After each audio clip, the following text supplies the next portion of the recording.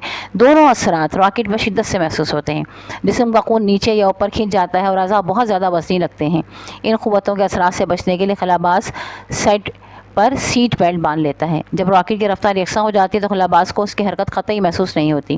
Rocket کی حرکت صرف اسی وقت محسوس ہوتی ہے جب خلاباز کھڑکی سے باہر دیکھتا ہے۔ جب راکٹ میں زمین یا کسی سیارے کی گردش پہ آتا ہے تو راکٹ اور خلاباز پر تمام قوتیں توازن میں آ جاتی ہیں۔ چونکہ وزن دراصل زمین کی کشش کا نتیجہ ہے، اس لیے اب راکٹ اور اس میں تمام اشیاء بے وزن ہو جاتی ہیں۔ اس بے وزنی کی حالت میں خلاباز کے پاؤں زمین پر نہیں ٹکتے اور نہ ہی وہ معمول کی طرح چل پھر سکتا ہے، بلکہ اسے جہاز میں لگے ہوئے کھوٹے پکڑ کر چلنا پڑتا ہے۔ پانی نیچے کی طرف نہیں گرتا اور نہ ہی اسے معمول کی طرح پیا جا سکتا ہے وغیرہ۔ لہٰذا خلاباز کو چلنے پھرنے اور اپنے کام کرنے کے لیے تربیت لینی پڑتی ہے۔ وہ ہفتوں اور مہینوں تک تنگ جگہ میں اکیلے یا صرف چند ساتھیوں کے ساتھ رہتا اور کام کرتا ہے، جس سے وہ ذہنی دباؤ میں بھی آتا ہے۔ تقریباً 40% خلابازوں کو پرواز کرنے سے پہلے چند دنوں میں متلی اور الٹیوں کی بھی شکایت ہوتی ہے۔ زندہ رہنے کے لیے آکسیجن ضروری ہے جو خلا میں موجود نہیں ہے، لہٰذا راکٹ میں آکسیجن مہیا کرنا اور کاربن ڈائی آکسائڈ کا اخراج ضروری ہے۔ جہاز سے باہر نکل کر خلائی سوٹ پہننا پڑتا ہے جس میں آکسیجن وغیرہ مناسب دباؤ پر رکھی جاتی ہے۔ خون اور دل کی حرکت پر خلائی سفر کے اثرات بھی زیر تحقیق ہے تاکہ آئندہ کے لیے لمبے خلائی سفر کی تیاری ہو سکے۔ جدید دور میں مصنوعی طیاروں کے انسانی معاشرے پر اثرات کے کئی پہلو ہیں۔ ایک طرف نئے تجربے کیے جا رہے ہیں، مثلا مکمل خلا اور بے وزنی کی صورت میں اشیاء کے درمیان بعض ایسے کیمیائی تعامل واقع ہوتے ہیں جو زمین پر ممکن نہیں ہیں۔ اس طرح سے نئے مرکبات تیار ہو رہے ہیں۔ دوسری طرف آپ آسٹریلیا یا انگلینڈ میں کھیلے جانے والے کرکٹ میچ کو ٹیلی ویژن پر دیکھ سکتے ہیں جو سیارے سے منعکس ہو کر آپ تک پہنچتا ہے۔ کئی ممالک کے ذریعے سے تعلیم کو عام کر رہے ہیں۔ سیاروں پر لگے ہوئے حساس آلات سے زیر زمین وسائل کی دریافت کی جا رہی ہے اور ان سے کسی ملک کی تنصیبات کا بھی پتہ لگایا جا سکتا ہے، جس کے باعث کم ترقی یافتہ ممالک کو بہت سے خدشات پیدا ہو گئے ہیں۔ اس کے علاوہ سیاروں کے ذریعے جدید قسم کی جنگ ممکن ہو گئی ہے جس کو اسٹار وارز کا نام دیا جاتا ہے۔ سیاروں سے باریک لیکن بہت طاقتور مقناطیسی شعاعیں دشمن کے پھینکے ہوئے میزائل اور بموں کو نشانے پر پہنچنے سے پہلے تباہ کر سکتی ہیں۔ ان کی رفتار 3 لاکھ میٹر فی سیکنڈ ہے جو ہر دوسری طرف سے زیادہ ہے۔ ایسی شعاعیں مصنوعی سیاروں سے دنیا کے ہر مقام پر پہنچ سکتی ہیں۔ الحمدللہ یہ آپ کا یونٹ 11 بھی کمپلیٹ ہو گیا ہے۔ اب انشاءاللہ تعالی اس کے بعد آپ ویکلی خود آزمائی کے جوابات انشاءاللہ تعالی پوری کوشش ہوگی کہ آپ کو ملتے رہیں۔ اللہ تعالیٰ آپ کو کامیابی عطا فرمائے۔ ہماری اس کوشش کو اگر آپ کو یہ پسند آتی ہے تو اسے ضرور لائک کیجیے گا اور اپنے دوستوں تک پہنچائیے گا۔ اسے صدقہ جاریہ سمجھ کر اپنے دوستوں تک پہنچائیے تاکہ وہ لوگ جو کہ بصارت سے محروم ہیں، جو پڑھ نہیں سکتے ہیں، اسے سن کر اپنی تعلیم کو جاری رکھ سکیں۔ اللہ تعالیٰ آپ کو نیک عمل میں ہمارا ساتھ دینے کی توفیق عطا فرمائے۔ آمین ثم آمین۔